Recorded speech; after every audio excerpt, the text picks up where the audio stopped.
Olá, bem-vindos a mais um E aí, professor? Hoje vai ser eu. Como vai, Martin? Eu vou bem, obrigada. E como vai você? Eu também vou bem, obrigado.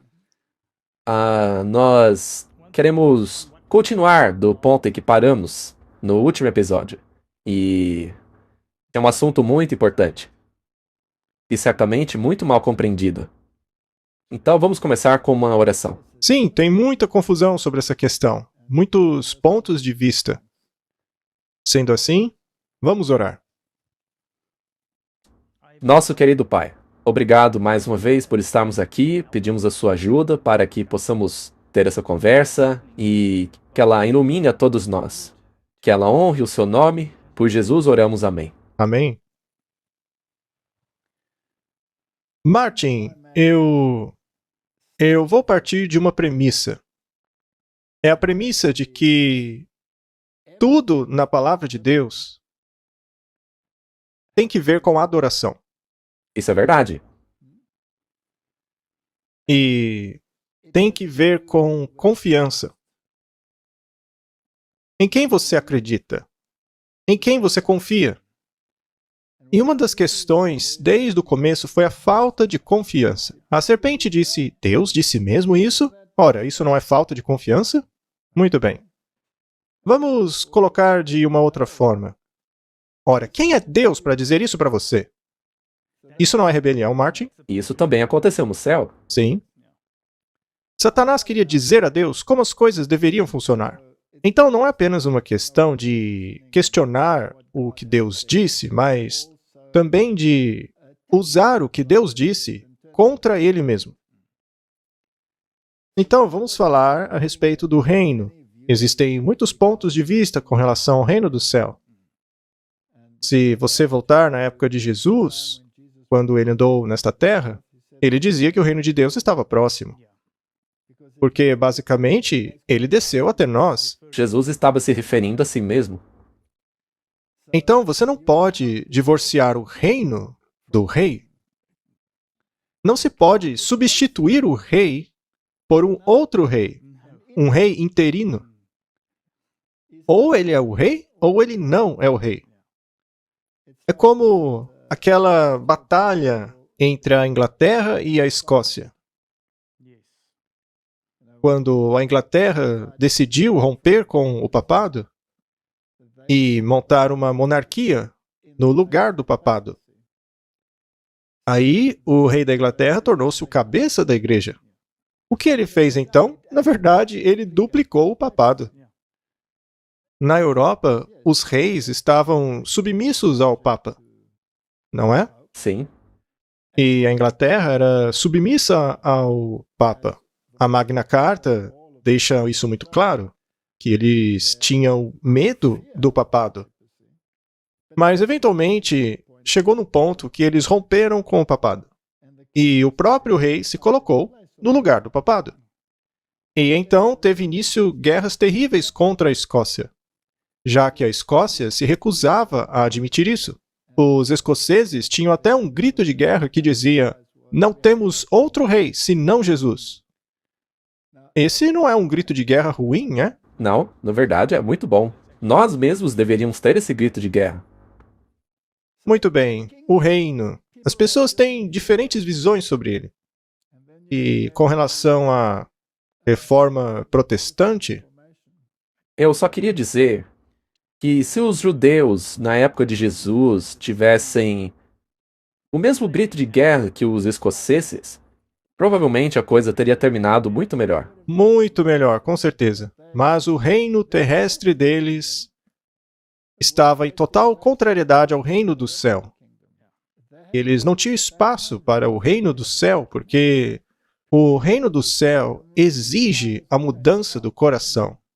Esse é o problema. Esse é exatamente o problema. Por outro lado, um reino terrestre ainda te permite continuar com a natureza caída. Você consegue dar o jeitinho.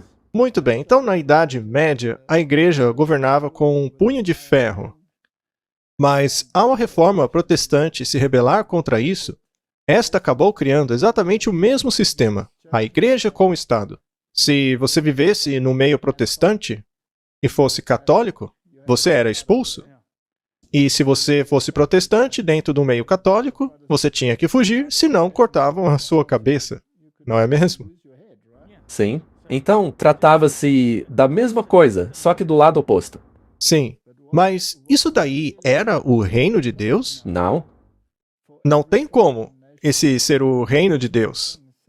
Nós estamos falando hoje do venha a nós o vosso reino. E isso é parte da oração do Pai Nosso, não é? Pois é. Seja feita a tua vontade, assim na terra como nos céus. E de quem é esse reino? De Deus? É o reino de Jesus? E desde quando o reino de Deus tinha que acontecer aqui na terra? Nunca. Se ele tivesse sido planejado para ser aqui na terra, ora, Jesus não o teria estabelecido quando esteve aqui? Exatamente. Ele estaria reinando aqui até hoje, mas de que adianta o reino estar aqui e o reino não? Exato. Jesus livrou-se do César? Não. Ele disse: dê a César o que é de César e a Deus o que é de Deus. Portanto, continuamos tendo aqui dois opostos. E com relação ao conflito de interesse entre o que Deus quer e o que os reis desse mundo querem, não devemos fazer a vontade de Deus ao invés da vontade dos reis dessa terra? Claro. Portanto, quando os fariseus disseram aos discípulos: vocês não vão pregar neste nome, você acha que os discípulos deveriam ouvir eles ao invés de ouvirem a Deus? Não. É por isso que eles continuaram. Eles continuaram a pregar. E eles não entraram em apuros por isso? Claro, entraram em grandes apuros. Eles quase morreram. Mas conseguiram matá-los. Na verdade, quase conseguiram. Eles os deram como mortos. E Herodes, na verdade, acabou matando o irmão de João. Portanto, Sim, eles na verdade mataram literalmente. então, é fascinante. Temos que falar sobre esse reino. Tá, então vamos começar de novo. Trata-se de uma questão de adoração. Tudo começou com quem você adora e em quem você confia. Nós falamos sobre isso na história do sábado. Sim, temos dois lados fazendo exigências. E aquele a quem você se submeter, você estará adorando. Não será assim no fim dos tempos? Sim. Então, a questão tem que ver com a adoração. A quem você adora? Do contrário, não há consistência na Bíblia. Verdade. Porque se no fim a coisa não for a respeito de adoração, mas computadores e sistemas bancários, então a coisa não faz sentido nenhum. Você concorda? Sim, daí a coisa gira em torno do homem de novo. Neste caso, nós somos os deuses. Sim. E este conflito não gira em torno de em quem você acredita e a quem você obedece? Sim. Desde o início, não é?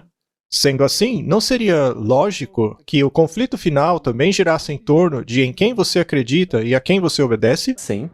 Qual é a primeira mensagem angélica? Adore a Deus O Criador.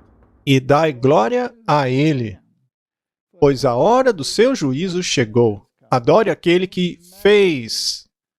E julgamentos implicam em leis, não é? Implica em obediência.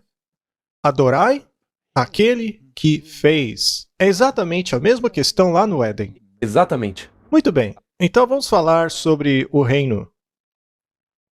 Martin, temos aí um artigo interessante, é bastante novo, como você pode ver, é de 22 de junho de 2024, e ele faz uma pergunta. Poderia a nova semana de 6 dias de trabalho da Grécia ser um modelo para outros países? Na Grécia, novas leis entrarão em vigor em 1º de julho que tornam isso possível. Para aqueles que forem impactados pela lei, significa uma semana de trabalho legal de 48 horas ao invés das 40. Em teoria, os funcionários podem escolher trabalhar mais caso as empresas queiram assim. Aqueles que trabalharem mais também ganharão mais. E aí tem a questão: poderia este ser um modelo para os outros países? Se você voltar um pouco na história, lembraremos que a Grécia estava em grande dificuldade financeira. Sim. Em 2009. Isso foi em torno de 2009. Eu esqueci a data exata, mas, enfim. A questão é: aquele país foi colocado debaixo de regras estritas por parte dos poderes bancários europeus, uma vez que estes os ajudaram financeiramente. Foram as pessoas que deram dinheiro à Grécia que fizeram as regras. Sim, e uma das regras era a de que, basicamente, aquele país adotaria uma semana de trabalho de 6 dias. Enquanto isso, outros países da Europa passaram a experimentar semanas de 4 dias de trabalho, não é? Sim, foi assim mesmo?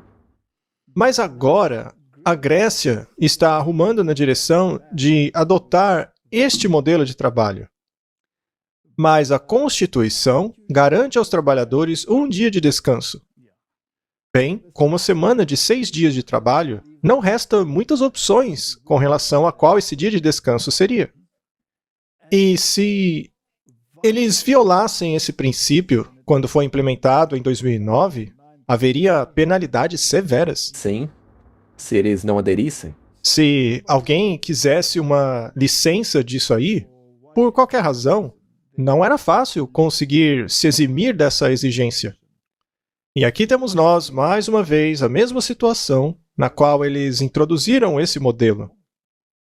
E, obviamente, um dia terá que ser escolhido para o descanso. Que dia seria, Martin? O domingo? Com certeza o domingo. E, por se tratar de uma semana de trabalho de 6 dias, o domingo se tornará o dia de descanso oficial e obrigatório. Isso já está escrito nas entrelinhas, não é? Não haverá espaço para se escolher um outro dia, certo? É muito interessante. Será que isso pode ser o modelo para outros países? Eles estão perguntando essa questão. Na verdade, em 2009, eles já decidiram que esse seria o novo padrão, porque foi imposto pelos poderes bancários que ajudaram a Grécia. Então, é muito interessante ver isso se desenvolver. De fato, muito interessante. E aí, Martin, tem outro desenvolvimento interessante nos Estados Unidos com relação ao estado de Louisiana. Este decidiu tornar obrigatório os 10 mandamentos nas salas de aulas. O governador republicano Jeff Landry assinou a nova legislação a partir do auditório de uma escola católica na semana passada. Pois é, veja que sempre está atrelada à Igreja Católica. Ela sempre está por trás. O governador disse que mal pode esperar para ser processado por fazer da Louisiana o primeiro estado a obrigar os 10 mandamentos nas escolas. Na verdade, isso aí é um ensaio para a união da igreja e do estado. Exato, e vai ser interessante olhar isso daí, pois já é um precursor. Sim.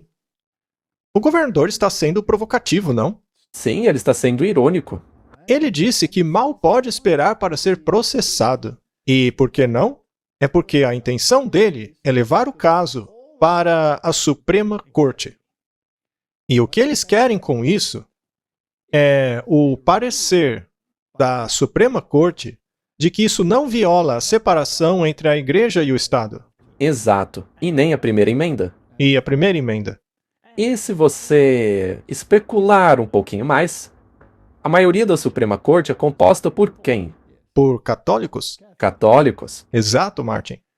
Essa lei de Louisiana exige que o texto seja exibido exatamente como escrito no projeto de lei, em um pôster ou documento emoldurado, que seja no mínimo de tamanho de 28 centímetros a 35 centímetros e com uma letra muito fácil de ser lida.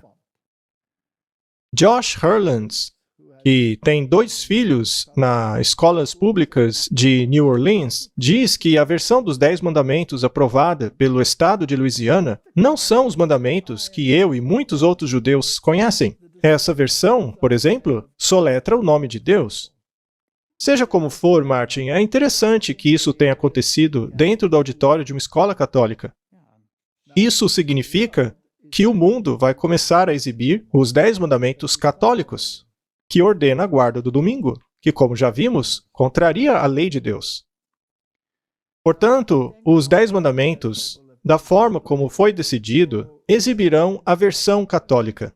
Exatamente. Não é a versão bíblica. Não, especialmente o 4º mandamento, que para eles é uma pequena frase. Exato.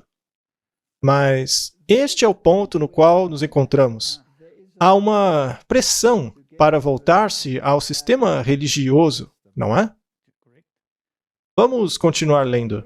Rachel Laser, cujo grupo Americanos Unidos pela Separação da Igreja e Estado falou à Suprema Corte em um outro grande teste da primeira emenda em 2022, disse que essa lei de Louisiana é um exemplo perfeito do nacionalismo cristão que está marchando ao longo de todo este país. De mandatos religiosos exibidos em escolas, apoio a banimento de livros e implantação de capelões nas salas de aulas. A ideologia política é uma ameaça fundamental à nossa democracia, disse ela. Então há um grande desafio. Essa não é uma disputa entre o rei do norte e o rei do sul? Definitivamente. Com certeza, é um exemplo realmente perfeito disso. Muito bem, nós tivemos todas essas questões ideológicas acontecendo recentemente. Isso inspirou esta tirinha política. Eu acho que é uma boa maneira de descrever, né? Que foi publicada recentemente. Temos aí um professor de escola com um papel na mão, achando um absurdo os 10 mandamentos nas escolas. Logo em seguida, vemos que aquele papel em sua mão era um pôster promovendo a agenda trans. É uma questão moral, Martin? Claro que é, e de novo, esse é um grande exemplo entre a disputa do rei do norte e do rei do sul. E me parece que o objetivo é destruir a ideologia do rei do sul, tornando-a extremamente ridícula. É basicamente o que vemos aí nessa tirinha, que traz à tona toda essa questão, transgênero. Tudo isso aí faz ferver o sangue das pessoas. Sem dúvida. E acaba as conduzindo para uma direção. Isso é pura dialética hegeliana. Assim, fica muito fácil acabar sendo levado por um lado. Uau, você pode ser dragado por isso. Você é sugado para esse barco. Especialmente se você lê a Bíblia e é um cristão. Neste caso, esse tipo de coisa ferve o seu sangue. E isso tudo não é uma questão de adoração? No fundo é. É uma questão de adoração. Há algo mais aí. Se você prestar atenção na maneira como isso é retratado na tirinha, verá que as tábuas dos 10 mandamentos não são exatamente como descrito na Bíblia, não é? Na primeira tábua temos 5 e na outra mais 5. Não, a primeira tinha 4 e a segunda 6. E os mandamentos mais longos estão aqui na primeira tábua, que denotam os nossos deveres para com Deus. Estes são somente 4, sendo o quarto o mandamento do sábado. Mas aqui na imagem vemos 5 mandamentos. Portanto, isso já deixa claro que o sábado não será entendido como sábado da Bíblia, mas sim o domingo. Já que há tantos movimentos atrelados a essa questão do domingo. Exato, a lei deles vai dizer apenas: lembre-se de santificar o sábado. E para por aí. Ele não faz a conexão para o 7º dia, que diz que Deus é o seu Criador. Certo. E se isso se tornar lei do Estado, que por sua vez é baseado na versão católica, quem estará recebendo a adoração? A Igreja Católica. Ela receberá a adoração. O mundo se maravilhará após a besta. A Bíblia não diz que o mundo a adorará? E em outros lugares, a Bíblia diz que se você obedece a alguém, você é sujeito a ele. Então, se você obedece uma causa errada, você se submete a essa causa errada. Ok? Portanto, trata-se de uma questão religiosa de adoração. E tem sido retratada de maneira tal que as pessoas se indignem e queiram fazer justiça com as próprias mãos. Pois é, você vê muita gente dando apoio a isso. Muitas pessoas pulando nesse trem cegamente. E, aliás, muitas delas são seculares. Ainda assim, alguns ainda estão vendo que isso aí não é muito legal. Elas não querem a legislação das leis de Deus. Sim, mas a questão é que as pessoas que veem um problema nisso, infelizmente, em sua grande maioria, são favoráveis a essa questão LGBT. Exato. Também estão alinhadas com o aborto, com a questão transgênero e etc, etc, etc. Mas ninguém está vendo o real problema disso. A questão é, quem você adora? O sistema, suas leis e suas questões morais ou a Deus? Essa é a verdadeira questão. Acho que vale a pena dizermos mais uma vez: cuidado, não sejam sugados por isso aí. Não. Tomem cuidado para não subir nesse trem. Pessoalmente, eu diria, olha, eu fico feliz que os 10 mandamentos estejam sendo exaltados. O problema é a versão dos 10 mandamentos. Esse é o problema. Pois é. Muito bem. No artigo, eles mencionam a ascensão desse nacionalismo cristão. Já falamos muito sobre isso. Já há bastante tempo. Não dá para separar o nacionalismo cristão do dominionismo. Estes dois estão ligados como siameses. Não, são inseparáveis. O nacionalismo cristão pode ser um sentimento, mas o dominionismo é uma lei. Isso. Você pode explicar pra gente? Muito bem. Dentro do dominionismo, o nacionalismo cristão é obrigatório. Você tem que forçá-lo sobre o povo. É o Estado e a Igreja juntos impondo. Isso. Veja, por exemplo, a Guerra das Bandeiras, né? Algumas pessoas querem queimar a bandeira. Outras querem ajoelhar-se diante dela. Eles se ajoelham quando toca o hino nacional. Essa é uma guerra entre o nacionalismo e o antinacionalismo. Mas uma vez que você faz a lei, isso se torna dominionismo, porque aí você tem a regra.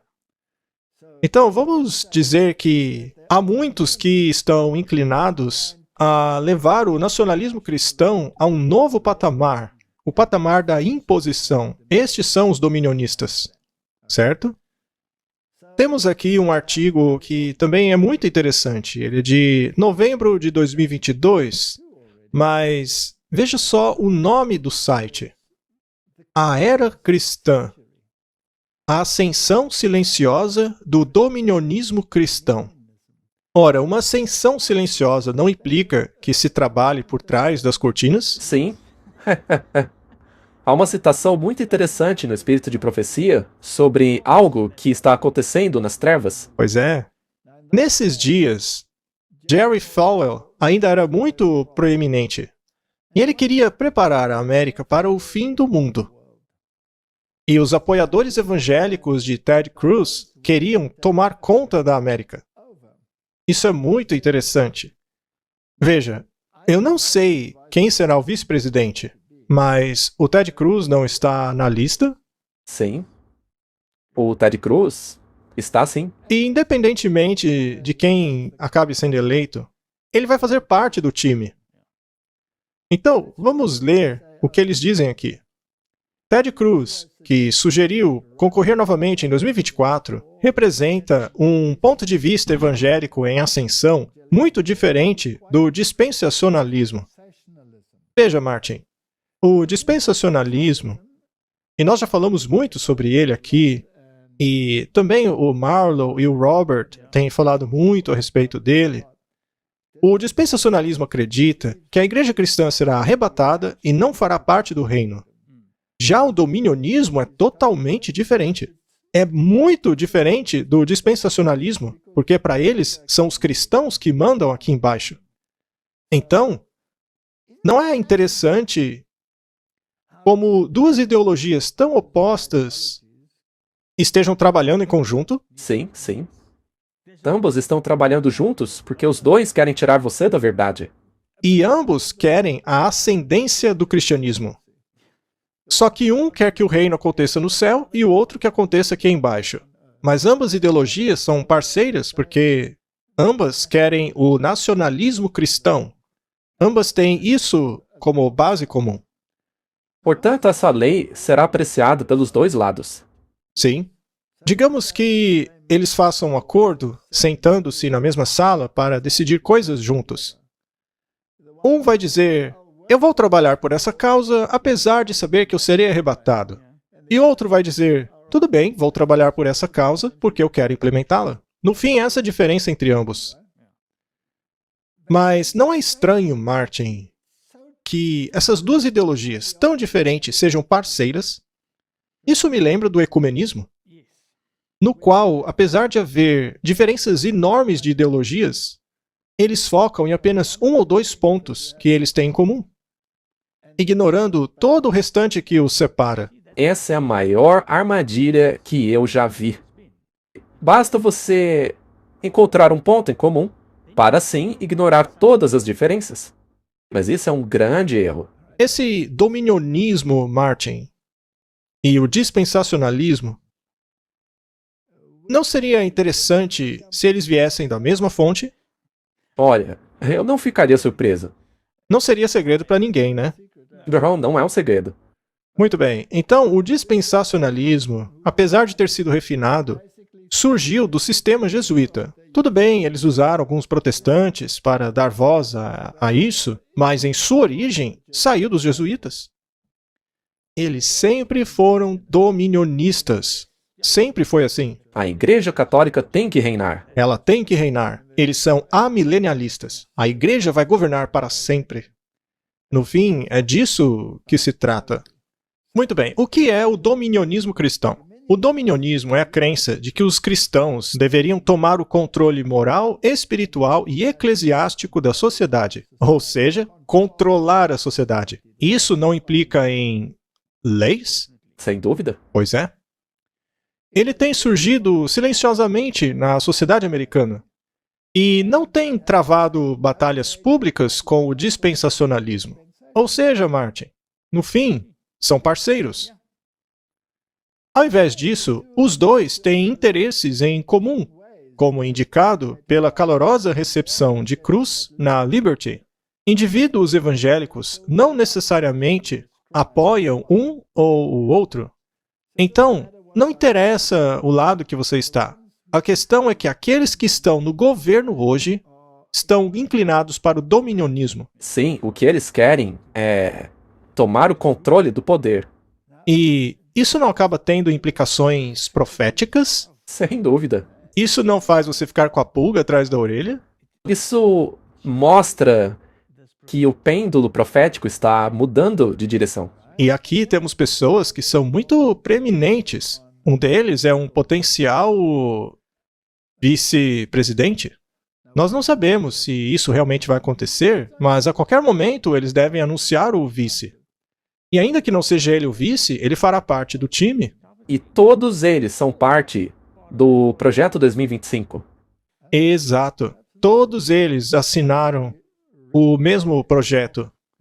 Eu acho que eles vão colocá-lo ao lado da arca. É um documento bem grande, 900 páginas. Muito bem, vamos para 2024, 29 de maio. Esse artigo é bastante recente, é da Northeastern Global News. Quem são os dominionistas apoiando os candidatos conservadores? Um número crescente de congregações religiosas são adeptas de uma ideologia chamada dominionismo, que conclama os cristãos a tomarem o controle ou a serem a primeira influência no governo americano.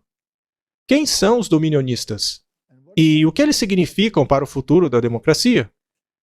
Sarah Ricardi Schwartz, um professor assistente de religião e antropologia na Northeastern, escritor de Massachusetts, e o pesquisador Frederick Clarkson, disseram que o movimento, que uma vez foi obscuro, tem ganhado o poder político nas últimas décadas e é um grande jogador nas eleições locais e nacionais por todos os Estados Unidos. Nós não temos dito isso por anos e anos e anos. Sim. Não está acontecendo? Está acontecendo. E a gente não inventou isso da nossa cabeça. Não, nós tiramos tudo isso da Bíblia. É uma questão de adoração? Claro. É uma utopia escatológica do fim dos tempos, diz ela. A maioria dos dominionistas, mas não todos, enfatizam que a igreja cristã irá amadurecer e florescer e ganhar domínio na sociedade antes da volta de Cristo. Ela resumiu basicamente tudo. E não é exatamente isso que a Igreja Católica sempre quis? Sim, ela sempre admitiu isso. Ela não recebeu uma ferida mortal. A Igreja Católica não ficou tímida por alguns séculos. Ela governou, aí recebeu a ferida mortal, que começou a ser curada em 1929. E estamos muito próximos da sua cura completa. Estamos muito próximos. E a América Protestante não a apoiará nesse processo, dando seu apoio à besta, é o que a Bíblia diz. Então, Martin, é interessante que quando você olha para a profecia e para a Bíblia, as pessoas queiram acrescentar a elas a sua opinião. Mas a besta é um reino. A Bíblia é clara quanto a isso. Trata-se de um rei que possui um reino. De que monarquia estamos falando aqui? O papado. O papado. Porque é o único que também possui conotação religiosa. Vamos continuar. Este ensinamento se põe em oposição à doutrina cristã tradicional, também chamada de pré-milenianismo, que sugere que Cristo tem que retornar primeiro antes que o reino cristão seja estabelecido na Terra, diz Richard Schwartz. Martin, isso aí é uma fonte secular. E nós temos pregado exatamente isso há muito, mas muito tempo já. Isso já faz décadas e décadas, não é? E temos aí uma fonte secular confirmando exatamente aquilo que falamos, mas que as pessoas teimam em não acreditar. Para elas era apenas conspiração. Conspiração. O objetivo dos dominionistas é criar, ainda nesta vida, um reino cristão nesta terra. E é exatamente o que estão fazendo. Aliás, isso não é diferente do que aquilo que os judeus querem fazer. Correto? E ela diz aqui que isto está em oposição à doutrina tradicional cristã. Isso se opõe a tudo que a Bíblia ensina a respeito. E eles sabem disso. Ao menos alguns deles sabem. Sim, eles estão bem informados. Mas o mundo cristão parece não saber de nada. Ou eles optam pelo dispensacionalismo, ou optarão pelo dominionismo. Você também pode chamá-los de reconstrucionistas, porque eles querem reconstruir o reino aqui na Terra. E o próprio artigo diz que isso não é bíblico. É verdade? Muito bem, vamos para outro artigo de 2022, que nos dá um contexto sobre as pessoas que estão na lista para a vice-presidência. Se elas de fato serão ou não, é irrelevante. O fato é que elas estarão no governo. O governador da Flórida, Ron DeSantis, no colégio Hillsdale, vestiu toda a armadura de Deus para se proteger contra os ataques da esquerda. Isso aí não é rei do norte contra o rei do sul? Descaradamente. Descaradamente. Normalmente, apenas ministros e pregadores evangélicos invocavam o tema da batalha espiritual contra a esquerda, mas hoje os políticos também o fazem. Veja o que disse Ana Ceballos sobre a recente visita de DeSantis ao colégio Hillsdale, um colégio liberal de arte em Michigan. Durante uma visita privada ao colégio cristão no sudoeste de Michigan, que exerce influência na política nacional, Ron DeSantis fez uma paráfrase de um texto bíblico para dar uma mensagem aos conservadores. Ele disse: "Coloquem toda a armadura de Deus. Fiquem firmes contra os esquemas da esquerda." Essa foi uma paráfrase bem esticada, né? Vocês enfrentarão dardos inflamados, mas se tiverem o escudo da fé, vocês vencerão. E na Flórida, nós caminharemos na linha aqui, disse DeSantis ao auditório no colégio de Hillsdale. E eu posso dizer isso para vocês. Eu acabei de começar a lutar. Isso é uma guerra, Martin? Sem dúvida. É uma guerra. E eles estão se preparando para ela. O que foi que disse aquele governador de Louisiana? Eu mal posso esperar para ser processado. Veja só. Ele quer guerra. Ele quer que a questão chegue até a Suprema Corte. Então, tem havido muita preparação nesta direção. Está surgindo devagar. Bem, nós até agora falamos do DeSantis, falamos sobre o Ted Cruz, e ambos têm ideologias dominionistas. Isso é óbvio. Artigo da Politico, eleição de 2024. Os aliados de Trump se preparam para introduzir o nacionalismo cristão na segunda administração. Estão progredindo? Com certeza. Eles fazem parte de todo esse movimento. Não é fascinante que mesmo dentro de nossas fileiras haja teólogos avestruzes que colocam suas... e administradores também, que enfiam suas cabeças na terra, recusando-se a admitir que tudo isso está acontecendo agora mesmo? É muito triste. Naquele vídeo do encontro do G7, vimos todos os líderes mundiais reverenciando o Papa, que estava em sua cadeira de rodas? Estavam todos extasiados. Sim. E, no entanto, quase ninguém vê que os políticos da Terra estão prestando reverência à primeira besta. Ninguém vê isso. Como eles não conseguem ver? Qualquer um que tenha assistido aquele vídeo deveria conseguir perceber o que está acontecendo. Todos os líderes do G7 reverenciaram o Papa. Todos os importantes desse mundo. Parece que houve alguém corajoso o suficiente para escrever uma carta endereçada à liderança religiosa de um país da Europa, enviando-lhes esse vídeo, dizendo, basicamente, para tirarem suas cabeças da terra e pararem de pregar que nós estamos propagando um mito do século XIX. Parem com isso. À frente do esforço está Russell Vought. Eu não sei se eu pronunciei certo, mas eu espero que sim. Ele é o presidente do Centro de Renovação da América. Isso aí não soa como reconstrucionismo? Sim, soa como um grande reinício. Ele é parte de um consórcio conservador que visa preparar o retorno de Trump ao poder.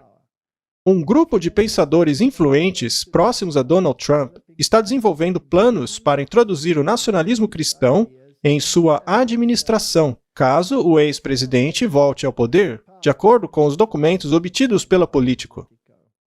Nós não temos pregado isso? Claro, como acabamos de falar, também tem o projeto 2025, que é ligado a isso aí.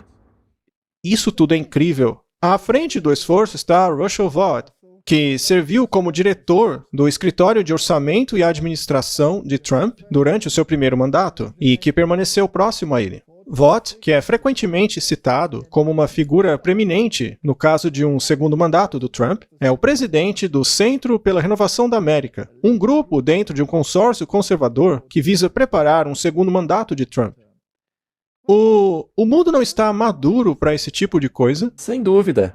Veja, considere a Europa, mais uma vez. Veja que todos estão indo para a direita. Le Pen, também o Macron, que queria que tivesse apenas uma enquete, mas depois teve que fazer uma eleição. Muito mais cedo ele estaria no poder até 2027, mas parece que ele vai sair do poder já em 2025. Então veja como tudo caminha. Eu vi uma informação interessante dizendo que todo o sistema bancário vai mudar em 2025, mas não vamos nos aprofundar tanto. Mas faz parte da coisa, porque a economia estará envolvida.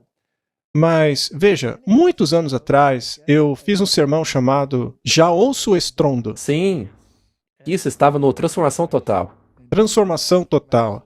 Neste sermão, falei a respeito dos 2 cercos a Jerusalém e sobre como eles estão sendo repetidos. Primeiramente, em 1888, quando houve esse movimento para legislar o domingo e o dominionismo. E agora, vemos o segundo cerco. Martin, eu já posso ouvir o estrondo da marcha do exército romano. Exatamente, eu também. Você já consegue ouvir a marcha do exército do Rei do Norte se aproximando? Já vejo o decreto dominical se aproximando. Esse artigo é de 18 de maio de 2024. Sabe o que é impressionante sobre as profecias? É que você pode especular sobre como ela vai acontecer. Mas a imagem torna-se clara quando os noticiários publicam como a coisa vai acontecer. E Veja essa imagem aí no artigo da AP News. É algo muito impressionante. Veja só o que diz o boné.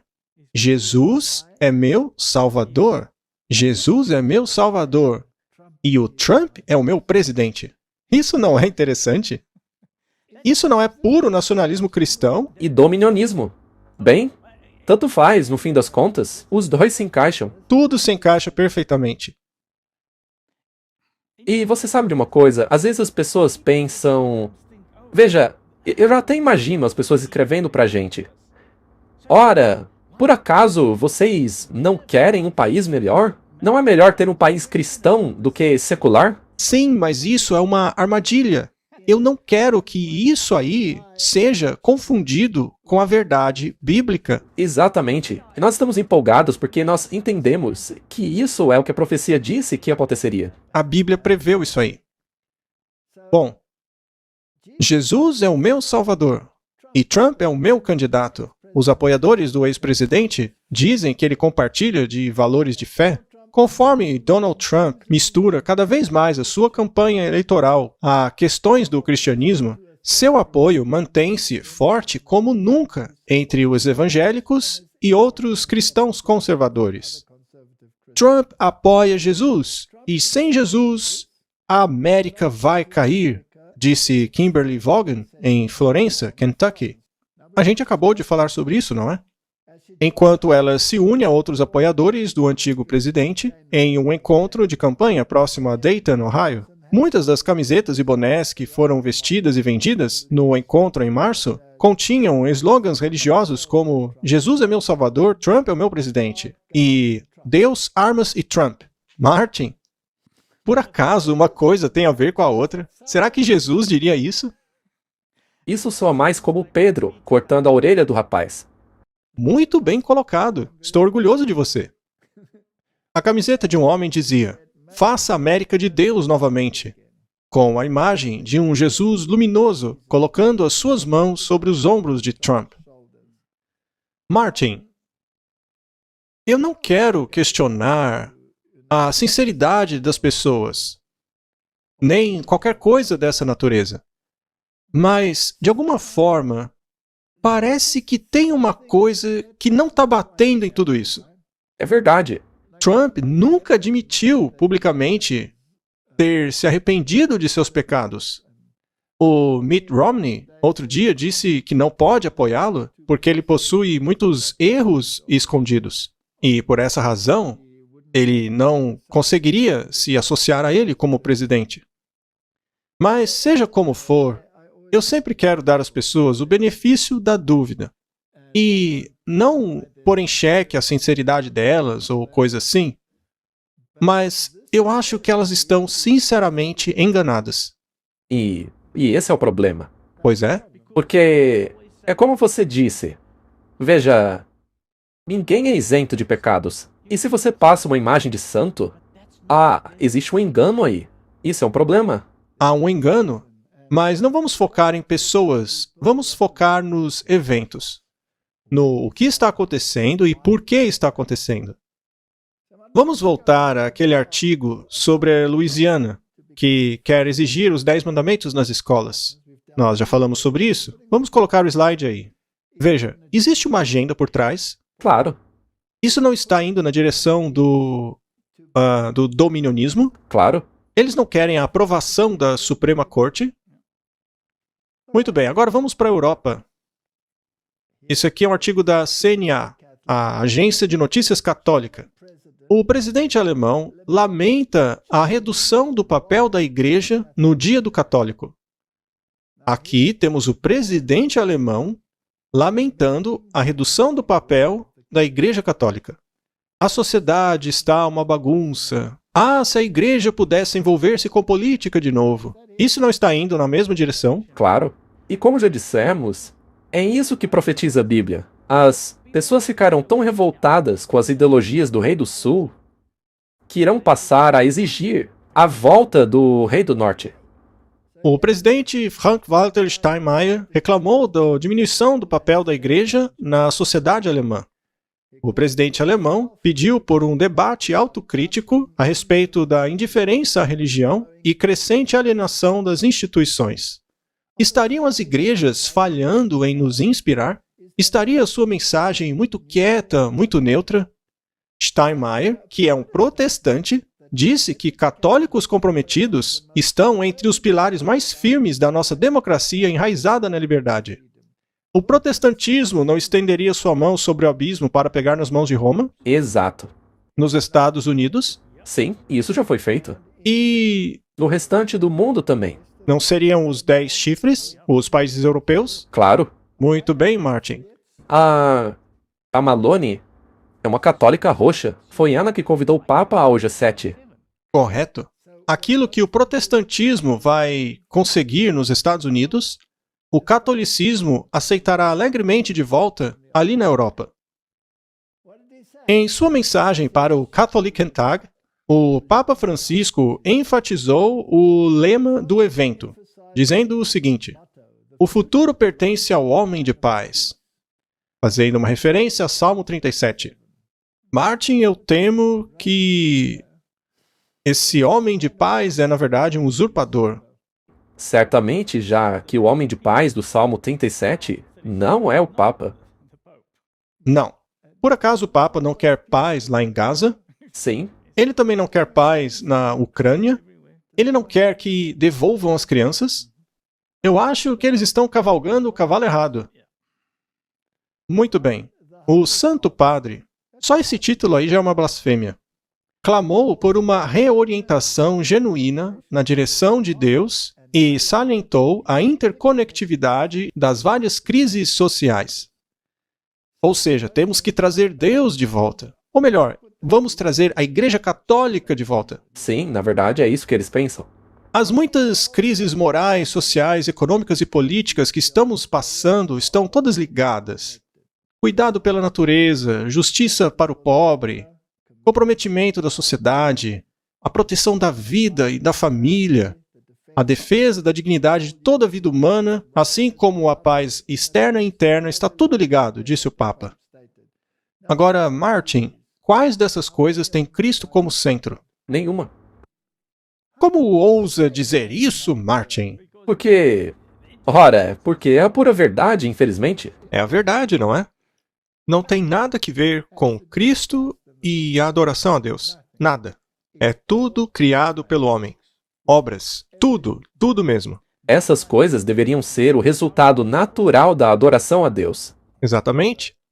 Tem alguma coisa de errado com essas coisas? Não necessariamente. Eu vejo o problema. Não, o que eu quis dizer é que não tem nada de errado em se ajudar o pobre. É verdade. Em sua essência, não há, mas, com certeza, essas preocupações suplantam a Cristo. Eles colocam a carruagem na frente dos cavalos. Na verdade, eles jogaram fora o cavalo. Totalmente. Jesus nem é mencionado por eles. Eles nunca falam de Jesus.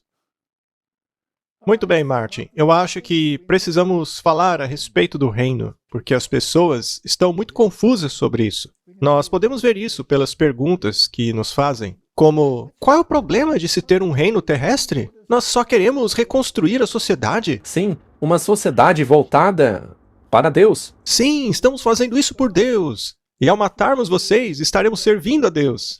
É o que eles dizem. Exatamente. O lema deles diz: armas, Deus e Trump. Muito bem.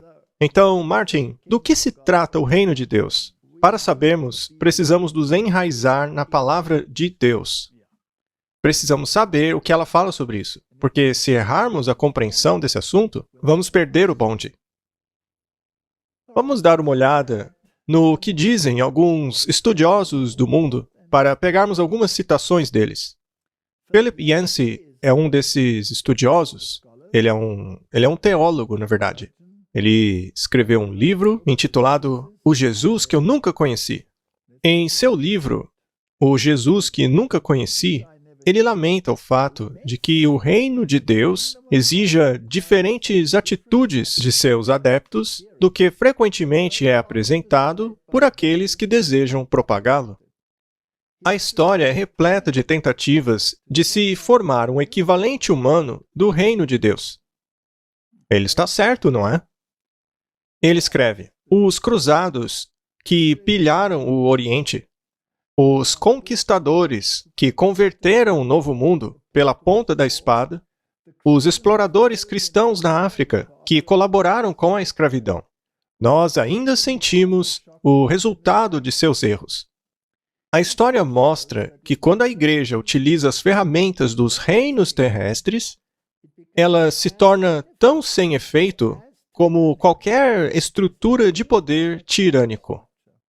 Sempre que a Igreja se misturou ao Estado, como por exemplo no caso do Santo Império Romano, na Inglaterra de Cromwell e na Geneva de Calvino, o apelo da fé também sofre.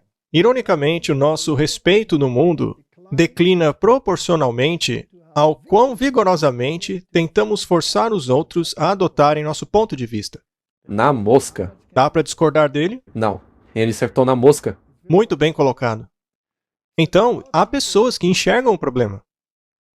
Mas o mundo está correndo na direção disso daí, sem se aperceber do perigo que corre. Muito bem. Obrigado, Philip Yancey, pelo seu comentário. Isso não significa que eu concordo com tudo o que ele diz, mas isso daí foi certeiro. Veja, nós sempre dizemos que há muitas pessoas que abrirão seus olhos e irão para o rebanho de Deus. Nunca se sabe. Muito bem, mais um. Esse é o Philip Schaff, um estudioso muito importante. Philip Schaff, em seu livro História da Igreja Cristã, apresenta um ponto de vista muito semelhante com relação à união entre a Igreja e o Estado debaixo de Constantino. A cristianização do Estado resultou, em grande medida, a paganização e secularização da Igreja. O ganho temporal do cristianismo foi, em muitos respeitos, anulado pela perda espiritual. Os líderes da Igreja consideraram esta união entre a Igreja e o Estado como uma restauração da teocracia mosaica e davídica no solo cristão. Muito interessante. Isso está no seu livro A História da Igreja Cristã, volume 3, página 93. Você concorda? Sim. Sim. Então, há muitos exemplos na história com relação ao que acontece quando se une a Igreja e o Estado. Isso que querem fazer hoje é uma forma de unir a Igreja e o Estado, e isso nunca é bom. Nunca é bom. E parece que o Yancey concorda com essa ideia do Constantino, porque ele escreve em seu livro O Jesus que Nunca Conheci o seguinte: desde o tempo de Constantino, a Igreja tem enfrentado a tentação de se tornar a polícia moral da sociedade. A Igreja Católica na Idade Média, este é um exemplo. A Geneva de Calvino, isso aí foi um desastre. A Inglaterra de Cromwell, esse aí foi literalmente decapitado depois. Winthrop na Nova Inglaterra, ou seja, até mesmo no solo americano. A Igreja Ortodoxa Russa. Cada um desses tentaram legislar uma forma de moralidade cristã, e cada um, de sua própria maneira, teve dificuldades para comunicar a graça. Ao ouvir sermões e ler escritos da Igreja contemporânea nos Estados Unidos, às vezes eu detecto mais de Constantino do que de Jesus. Muito bem colocado. Não é verdade, Martin? Sim, com certeza. Então, todos concordamos com esse sentimento. Martin, eu espero que as pessoas vejam isso. Não é apenas nós preocupados com isso que está acontecendo. Há muitos estudiosos olhando essas coisas e vendo que há algo de muito errado. E veja, esse livro foi escrito em 1995. O que diriam eles se vissem as coisas que estão acontecendo hoje? Eles diriam que chegamos lá. A previsão deles se cumpriu. Muito bem, vamos fazer uma conclusão então. Há uma grande extensão. Os reformadores herdaram essa estrutura de igreja e Estado da Idade Média. Você concorda, Martin? Claro. E nunca verdadeiramente enfatizaram a escatologia, como fizeram com a soteriologia e a eclesiologia. Vamos explicar isso um pouco melhor. Escatologia é o que a Bíblia diz sobre como o futuro se desenrolará em termos do reino de Deus, estabelecimento do reino de Deus. A questão é que eles herdaram esse sistema da Idade Média, de união entre igreja e Estado. É por isso que eles se livraram dos anabatistas, porque eles estavam propagando o batismo adulto, o que quer dizer que a pessoa tem que fazer uma decisão consciente a quem ela servirá. Ela não é imediatamente inserida dentro do sistema igreja-estado com o batismo infantil? Você está dizendo então que o protestantismo fazia isso também? Sim, parte do protestantismo fazia isso. E não apenas os protestantes se livraram deles, mas os estados católicos também, porque eles também tinham uma estrutura de igreja e estado. Ao nascer, você era registrado como propriedade da igreja e do estado naquela área. Você não podia então decidir depois que você não queria aquela ideologia. Essa mentalidade acabou sobrevivendo até o dia de hoje? Mas isso era imposto naquela época. É como a tradição. Você não pode mudar de religião porque nasceu nessa daqui, nessa religião. E isso acabou conduzindo a uma terrível perseguição. As pessoas tinham que empacotar tudo o que tinham e fugir para lugares mais desertos, indo para os Estados Unidos, por exemplo, a África e outras partes do mundo, onde podiam escapar da tirania. Portanto, a escatologia deles era a de que a igreja que governa e você tem que se submeter aos padrões morais dela. Eles falharam em estudar a escatologia bíblica. Já com relação à soteriologia, para aqueles que não sabem, a soteriologia, É o estudo da salvação. como salvar-se? Pela graça? Pela graça. Justificação. Os protestantes acertaram nisso, já que estavam num embate com Roma com relação a como se salvar, ou pelas obras ou pela fé. Portanto, a salvação é por meio de Cristo. A soteriologia deles foi a área de foco de seu estudo. Já a eclesiologia é qual é o papel da igreja dentro desse contexto. Eles também estudaram isso, mas não fizeram um estudo profundo sobre a escatologia. O que ensina a Bíblia sobre o que vai acontecer nos últimos dias? Muito bem.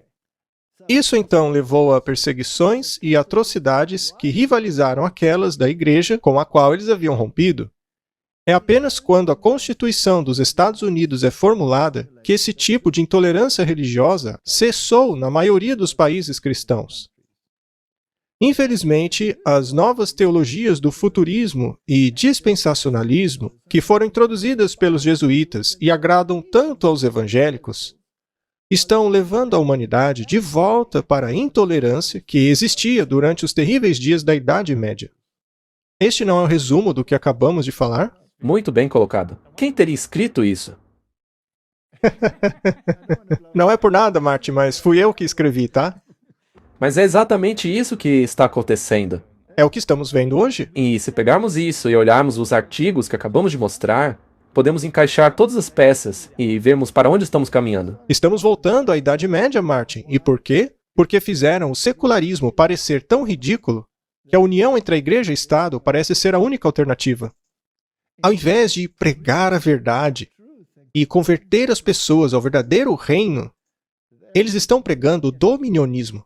É isso mesmo. E essa parte, como você disse, que os está conduzindo, eles estão guerreando nesse ponto. Eles estão militando. Então, Martin, vamos voltar à visão bíblica do reino. É importante compreendermos isso. As palavras reino de Deus não aparecem no Antigo Testamento.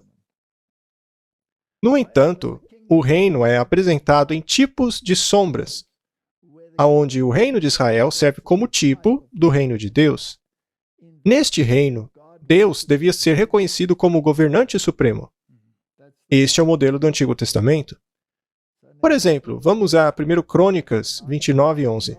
Tua é, Senhor, a magnificência, e o poder, e a honra, e a vitória, e a majestade, porque teu é tudo quanto há nos céus e na terra. É teu, Senhor, o reino, e tu te exaltaste por cabeça sobre todos. Tanto as riquezas e a glória vêm de diante de ti. E tu dominas sobre tudo, e na tua mão há força e poder, e na tua mão está o engrandecer e o dar força a tudo. Salmos 22:28. Pois o reino é do Senhor. Ele é o governador entre todas as nações.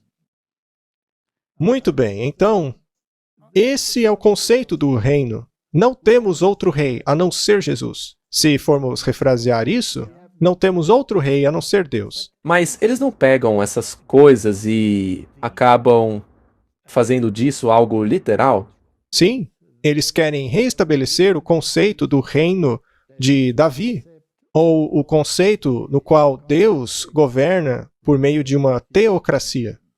E se analisarmos a figura profética de Daniel, lá no capítulo 2, onde temos a imagem representando os reinos desse mundo que viriam a suceder-se ao longo da história, ao lermos essa profecia, vemos que a cabeça da imagem era de ouro fino, o peito e braços era de prata, os quadris de bronze, as pernas de ferro e os pés, parte de ferro e parte barro. Essa é a progressão da Babilônia, a Medo-Pérsia, a Grécia, a Roma e a divisão de Roma nos estados da Europa. Isso não é conjectura, é a própria Bíblia que nos diz isso. E tu viste que uma pedra foi cortada sem auxílio de mãos. Ou seja, isso é uma intervenção divina. Uma rocha, sem nenhum tipo de interferência humana, esmigalhou a imagem ao atingi-la nos pés. Não na cabeça, não no corpo, mas no pé. Este é o reino final. São os 10? Os 10, que eram de ferro e barro, e a quebrou em pedaços. Então, os sistemas políticos e todos os sistemas religiosos serão destruídos pela rocha, que não foi cortada por meio de intervenção humana, mas pela intervenção divina. Isso é bíblico. Muito bem. Então, o ferro e o barro, que representam a igreja e o Estado, então o ferro, o barro, o bronze, a prata e o ouro foram quebrados juntos. E por quê? Porque a ideologia de Babilônia não havia desaparecido. As estruturas colocadas pelos medo-persas, como o mitraísmo, a partir do qual muitos sistemas religiosos se basearam, não desapareceu. A filosofia grega ainda permeia todas as religiões hoje. A lei romana, mesma coisa. E o Estado e a Igreja estão, mais uma vez, querendo se unir, estão querendo tornar-se um mais uma vez. E isso nunca deveria acontecer, porque um não deveria apoiar-se no outro. Então foram quebrados juntos, tornando-se como palha, e o vento os levou, de forma que não puderam ser achados mais em nenhum lugar. Já a pedra que esmigalhou a imagem tornou-se uma grande montanha e encheu toda a terra. Esse é o reino de Deus. De acordo com a profecia, quando vem o reino de Deus? Quando Deus destrói todos esses reinos, é quando finalmente chega o reino dele. Há espaço para o dominionismo aí? Não. Não há lugar para o dominionismo, porque o reino de Deus será estabelecido quando todos forem destruídos. A igreja não vai governar, Jesus vai. Ele vai. O reino de Deus não virá até que as estruturas terrestres, seja lá o que forem ao longo da história, forem destruídas. E as ideologias associadas a elas. Isso é bíblico? Sim. Muito bem, é o que a Bíblia diz. E nos dias desses reis, o Deus do céu formará um reino. Martin, os humanos se envolverão no estabelecimento desse reino? Não. E o reino de Deus nunca será destruído. E este reino não será deixado para outras pessoas, pois quebrará e consumirá todos os outros reinos. Ele permanecerá para sempre.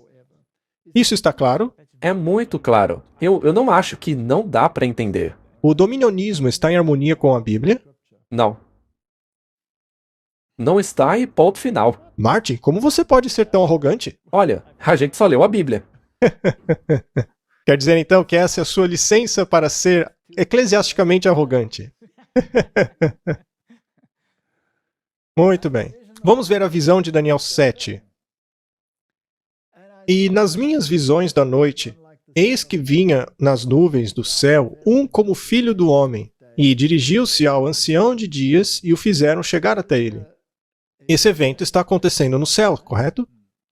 E esse é o mesmo título que Jesus utilizou quando esteve aqui na terra.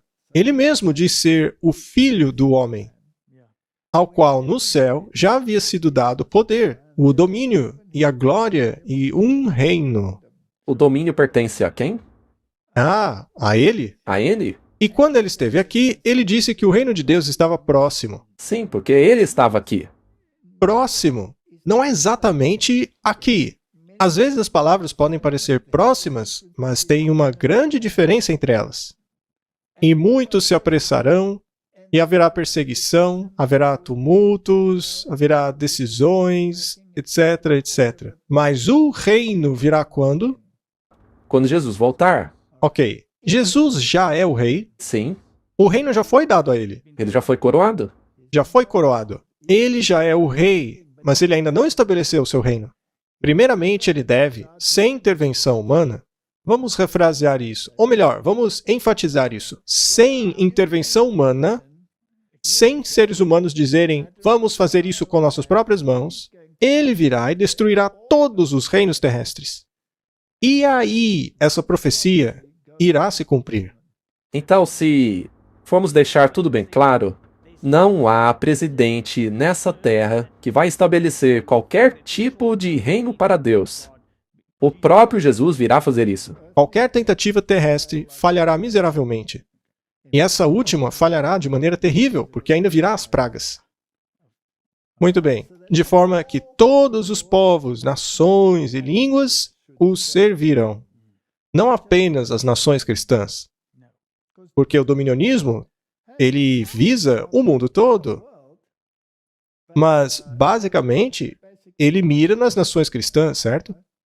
O seu domínio é o domínio eterno. Ele não passará. O seu reino jamais será destruído. Esse reino não está aqui agora, mas ele é uma promessa. Muito bem, vamos ver o verso 18. Mas os santos do Altíssimo receberão o reino e o possuirão para todos sempre, de eternidade a eternidade. Quando os santos se tornarão parte desse reino? Somente quando Cristo voltar? Apenas quando Jesus voltar. Daniel 7, 22. Até que o ancião de dias veio, e o juízo foi dado aos santos do Altíssimo, e o tempo veio que os santos possuíram o reino. Veja só, não tem essa coisa de dispensacionalismo. Não encaixa. Não há lugar para isso. E o juízo foi dado aos santos. Quando o juízo será dado aos santos? Somente quando Jesus voltar? Esse julgamento será apenas a confirmação do julgamento que já começou. Isso acontece durante o milênio. Eles são aqueles que, junto com Cristo, determinarão que os juízos de Deus foram verdadeiros e corretos. É isso que vai acontecer. Muito bem. É uma constatação. Um juízo de constatação. Daniel 7, 24. E quanto aos 10 chifres, daquele mesmo reino se levarão 10 reis. E depois dele se levantará outro, o qual será diferente dos primeiros, e abaterá 3 reis. Muito bem, isso é a queda do Império Romano. E do Império Romano surgiram 10 nações. 3 delas se oporiam a esse outro poder, o chifre pequeno, que terminaria destruindo-os. E isso aconteceu na história. Quando os Érulos, os Vândalos e os Ostrogodos foram varridos do mapa para que o Papa pudesse ter o poder e finalmente tomar para si a herança de Constantino, que aliás não passa de uma fraude. E falará grandes palavras contra o Altíssimo, e guerreará contra os santos do Altíssimo, e pensará mudar os tempos e as leis, e lhe serão dados por um tempo, tempos e metade do tempo. E neste período de tempo, você vai ver lá no livro de Apocalipse que isso se refere ao tempo da supremacia papal. Que acabou em 1798. E ele falará grandes palavras contra o Altíssimo e removerá a expiação de Jesus Cristo. Isso não é falar contra o Altíssimo? É uma completa blasfêmia. Ele se colocará no lugar de Cristo. Ele vai vencer os santos e persegui-los. Ele não fez isso? Ele não mudou os tempos e as leis? Sim, com certeza.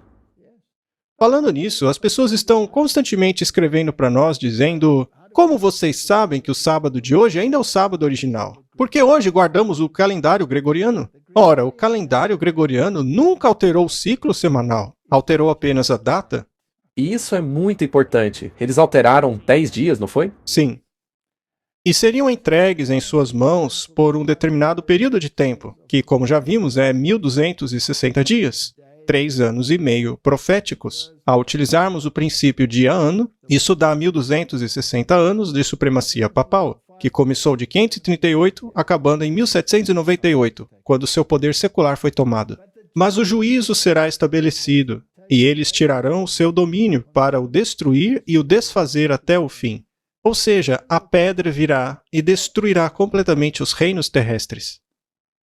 E o reino, e o domínio, e a majestade dos reinos debaixo de todo o céu serão dados ao povo dos santos do Altíssimo. O seu reino será um reino eterno, e todos os domínios o servirão, e lhe obedecerão. Não haverá ninguém que se oporá ao reino do Senhor Jesus. E ninguém vai reinar por ele antes dele. Ninguém reinará em seu lugar antes dele. Esse é o reino de Deus. O próprio Deus o estabelecerá. Muito bem, isso daí é o Antigo Testamento. Muito claro, né? Vamos para o Novo Testamento. Mateus 3:1. Naqueles dias veio João Batista, pregando nos desertos da Judéia, dizendo: arrependam-se, pois o reino do céu está às portas. Está disponível a você. Disponível a qualquer um. Por acaso Jesus destronou César? Não. Não. Não literalmente. Exato. Bem colocado, Martin. Marcos 1,14. Depois que João foi colocado na prisão, Jesus foi para Galiléia pregando o evangelho do reino de Deus, dizendo: o tempo foi cumprido e o reino de Deus está próximo. Arrependam-se e creiam no evangelho. Está disponível para qualquer um que quiser, lá mesmo. E continua disponível hoje. Exato. E quem é o rei desse reino? Jesus. O segundo templo, apesar de ser inferior em estrutura, acabou sendo maior que o primeiro, já que o próprio Rei dos Reis andou nele. Vamos cavar um pouco mais. Então, os judeus aguardavam um reino temporal, mas não compreenderam os tempos nem a natureza do reino. Eles não viram o servo sofredor profetizado por Isaías e nem compreenderam a natureza do conflito cósmico que estava sendo travado e que chegaria em seu ápice antes que o reino de Deus pudesse ser estabelecido. Havia, então, uma guerra ideológica. Essa guerra foi colocada universalmente. Todos tiveram a chance de decidir. Os primeiros apóstolos chegaram na China. Eles alcançaram o Japão. Alcançaram os confins do mundo. Cada nação teve a oportunidade e ainda terá a oportunidade. Esse assunto foi abordado no último episódio do O que é a Verdade? Se você andar por Jerusalém, verá que continua a mesma coisa. Continua a mesma mentalidade desde a época de Jesus. Algumas pessoas dizem que nós não alcançamos o mundo todo. O mundo só terminará quando o evangelho chegar aos confins do mundo. Ora, mas todo mundo tem celular. Todo o planeta, até mesmo nos lugares mais distantes, tiveram que usar máscaras, não foi? Da mesma forma, muitos terão que tomar uma decisão contra ou a favor de Cristo. Isso não vai acontecer em todo o mundo?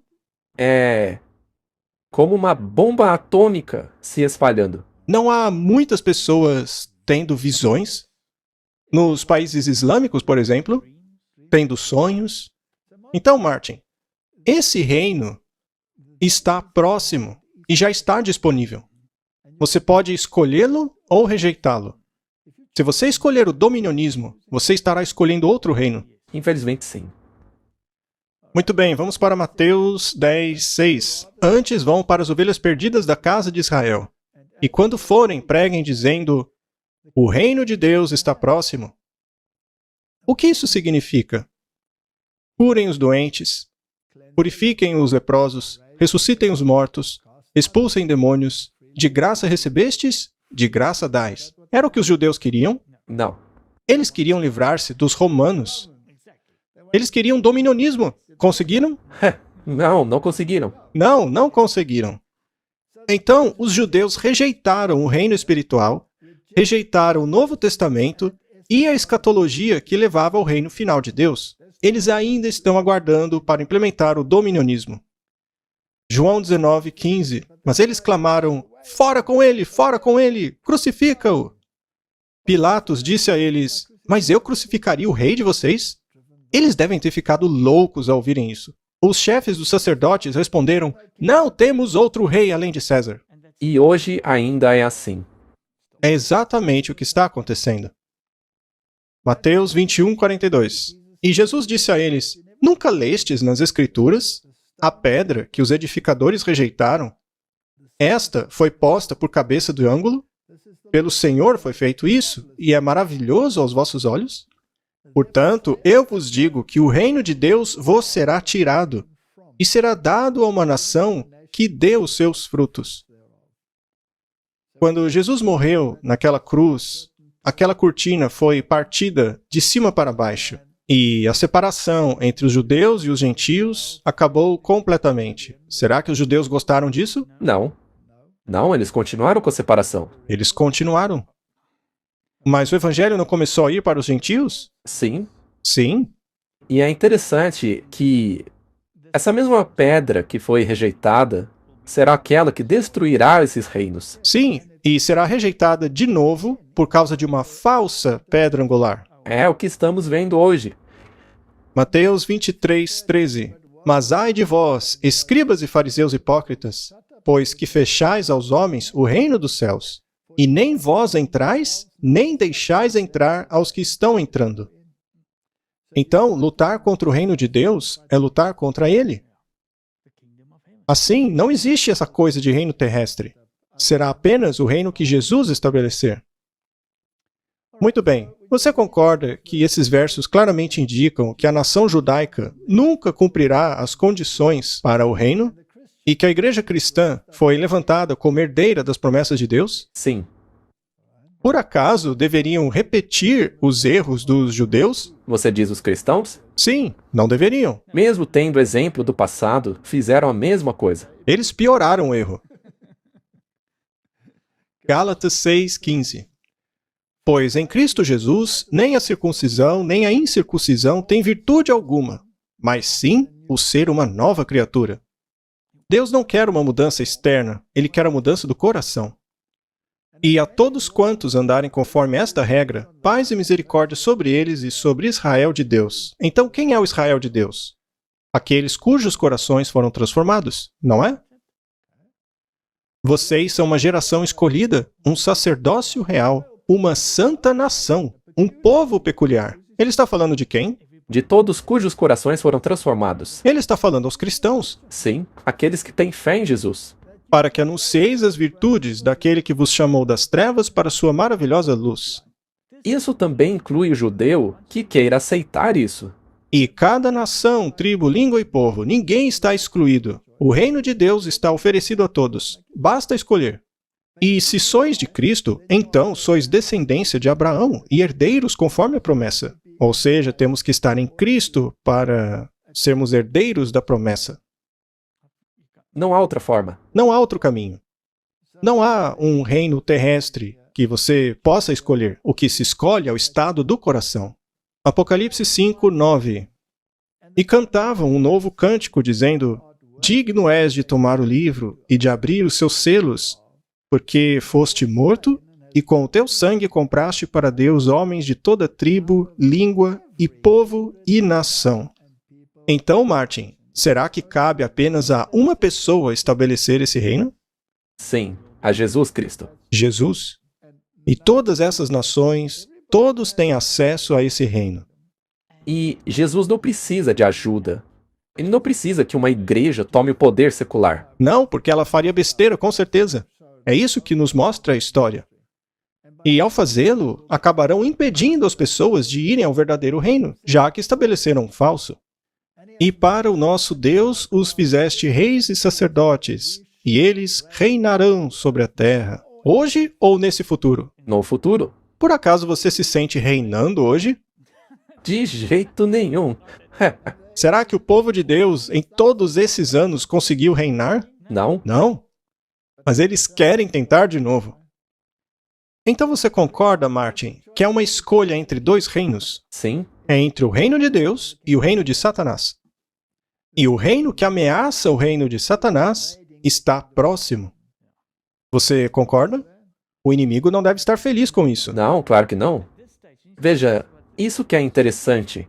Esse reino terrestre pertence a Satanás, devido a todo o pecado que ele está causando. E Deus está trabalhando duríssimo para invadir esse reino de Satanás, que ele montou aqui na Terra. Por outro lado, Satanás está trabalhando duro para mantê-lo afastado. Correto? Certo? Ele então montará todo tipo de contrafação, qualquer teocracia, seja sistemas religiosos, Seja lá na Índia, onde estão tentando fazer a teocracia hindu, ou nos países islâmicos, que querem montar uma teocracia islâmica, ou no país cristão, que querem fazer o dominionismo. Tudo isso é uma tentativa de manter as pessoas fora do verdadeiro reino de Deus. É a pura verdade. E o que nos diz Mateus 12 a respeito disso? Mas quando os fariseus ouviram isso, disseram: esse aí expulsa os demônios pelo poder de Belzebu, o príncipe dos demônios.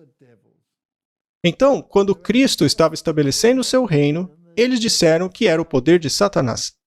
Veja que ponto se pode chegar na distorção das coisas, daquilo que a Bíblia diz. Mas Jesus sabia os seus pensamentos, dizendo a eles: todo reino dividido contra si mesmo é devastado. E toda cidade ou casa dividida contra si mesma não subsiste. Você lembra das citações dominionistas que acabamos de ler? Foram feitas por teólogos. Há uma divisão entre o reino de Deus e o reino do mundo. Na verdade, são 100% opostos. Alguns querem o reino terrestre por causa do estado do mundo hoje. Mas esse reino é contrário ao reino de Deus. Muito bem. E se Satanás expulsa Satanás, ele está dividido contra si mesmo. Como então subsistirá o seu reino? E se eu expulso os demônios por Belzebu, por quem os expulsam então os vossos filhos? Portanto, eles mesmos serão os vossos juízes. Mas, se eu expulso os demônios pelo Espírito de Deus, logo é chegado a vocês o reino de Deus. Por acaso, Jesus ainda está expulsando demônios das vidas das pessoas hoje? Sim, Claro. certamente. Ainda é uma escolha pessoal. É uma escolha imposta ou uma escolha livre? É de livre escolha. E essa é a diferença entre todos os reinos de Satanás e o reino de Deus. Muito bem. Será que podemos dizer que o reino não é político? O reino de Deus? Não. Com certeza não é política. Mas o dominionismo não é político? Sim, ele é. João 18:36. E Jesus respondeu: o meu reino não é desse mundo. Se o meu reino fosse desse mundo, os meus servos então lutariam, e eu não seria entregue aos judeus. Mas o meu reino não é desse mundo. Bastante claro, não? Pilatos, portanto, disse a ele: então você é um rei? E Jesus respondeu: você está dizendo. Você disse que eu sou um rei. Você disse, Pilatos, não eu. Então ele negou que ele era rei? Não. Na verdade, ele confirmou. Para este fim eu nasci, e para esta causa eu vim ao mundo, para que eu desse testemunho da verdade. E todo aquele que é da verdade ouve a minha voz. E esse evangelho do reino será pregado a todo mundo, como testemunha a todas as nações, e então virá o fim. Portanto, não haverá um outro reino até que finalmente chegue o reino de Jesus. Sim, porque Jesus já é rei. Ele apenas virá para estabelecer o reino dele. O reino dele não será estabelecido aqui por alguns humanos, de jeito nenhum. Exato. Então ele veio como rei, mas ele não tomou o lugar de César. Jesus foi feito rei durante uma cerimônia de zombaria. O título foi colocado acima de sua cruz, não foi? Sim. Mateus 2:2, dizendo: onde está aquele que é nascido rei dos judeus? Quem disse isso foram os reis magos. Sim. Porque... veja, me disseram que eles não eram magos. Não? A palavra original é magi, não magi. Mas talvez eu estou até errado na minha pronúncia. Enfim, eles eram homens do Oriente. Pois vimos a sua estrela no Oriente e viemos a adorá-lo. Eles não sabiam que o rei dos judeus, e no original, na verdade, diz os judeus, não sabiam que havia nascido? Sim, E de onde tiraram essa ideia? por causa da profecia. Eles devem ter estudado as profecias de Daniel, não é? E Jesus ficou diante do governador, estou lendo Mateus 27, e o governador perguntou a ele, dizendo: você é o rei dos judeus? E ele disse: tu o disseste. E tecendo uma coroa de espinhos, puseram-lhe na cabeça, e em sua mão direita um bastão. E ajoelhando diante dele, o escarneciam, dizendo: salve o rei dos judeus. Jesus foi coroado rei mesmo nessa situação de zombaria. Mesmo aí ele foi reconhecido rei, não é? E na cruz, por cima da sua cabeça, puseram a escrita a sua acusação: este é Jesus, o rei dos judeus. E aí foram a Pilatos dizendo: não diga que ele é rei. E aí ele disse, o que escrevi, escrevi, tarde demais. Martin, essa foi a cerimônia de coroação terrestre. Claro que houve a celestial depois.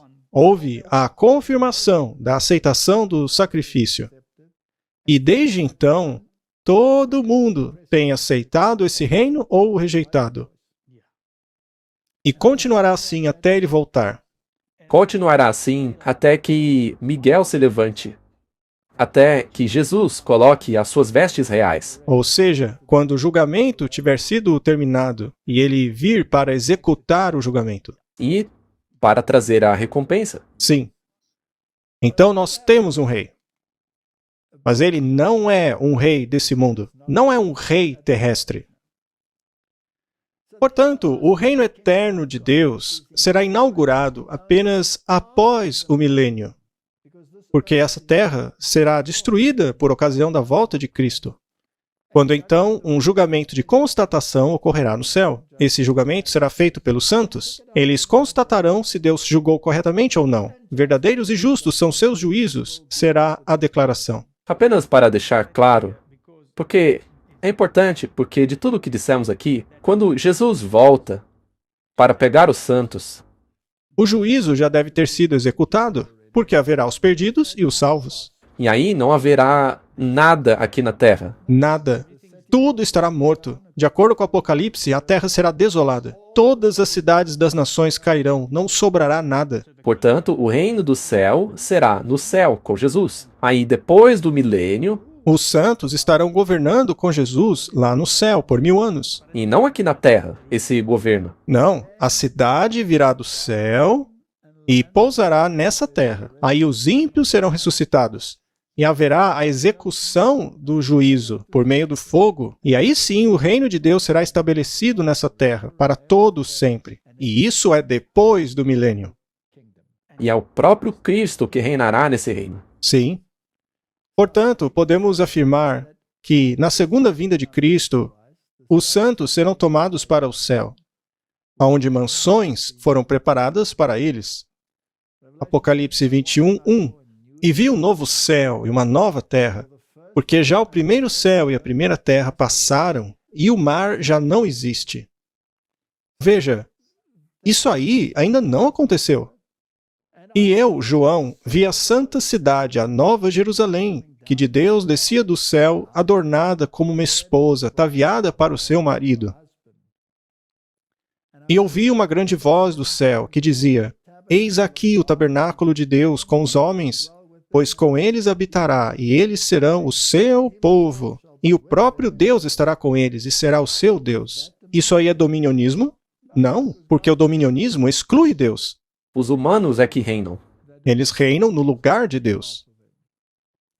E não entrará nela coisa alguma que contamine, e cometa abominação e mentira, mas só os que estão inscritos no livro da vida do Cordeiro. Este é o reino, Martin. De maneira alguma será o dominionismo. E mostrou-me o rio puro da água da vida, claro como cristal, que procedia do trono de Deus e do Cordeiro. E no meio da sua praça, e de um lado e do outro do rio, estava a árvore da vida, que produz 12 frutos, dando seu fruto de mês em mês. E as folhas da árvore são para a saúde das nações. Isso está acontecendo hoje? Claro que não. E ali nunca mais haverá maldição contra alguém. Nela estará o trono de Deus e do Cordeiro, e os seus servos o servirão. E verão o seu rosto, e nas suas testas estará o seu nome. Ou seja, o caráter deles estará em harmonia com o caráter de Deus. Agora vamos para o verso 16. E eu, Jesus, enviei o meu anjo para vos testificar estas coisas nas igrejas. Eu sou a raiz e a geração de Davi, a resplandecente estrela da manhã. Ou seja, Jesus é rei até mesmo segundo a linhagem de Davi. E o Espírito e a esposa dizem, vem. Martin, Deus não faz nada independentemente de sua igreja. Portanto, o Espírito Santo, junto com a noiva, a igreja, está convidando as pessoas a aceitarem esse reino. E quem ouve, diga, vem. E quem tem sede, venha. E quem quiser, tome de graça. Deus força alguém? Não, ela está disponível a todos. Tome de graça da água da vida. Isso é escatologia bíblica, Martin? Será que os protestantes se dedicaram a esse estudo? Não, infelizmente não. Eles se agarraram ao dominionismo e ao dispensacionalismo. Ou qualquer outro sistema ao qual se apegaram? Qualquer coisa que dê poder a eles. Mas isso daí é o que a Bíblia diz. Eles não podem suplantar isso. Não se pode criar o seu próprio sistema. Ou seja, será que podemos afirmar que nenhum ser humano pode criar um novo céu e uma nova terra? Sim, podemos afirmar. Então o reino só estará aqui quando houver um novo céu e nova terra. Qualquer reino diferente desse é uma contrafação.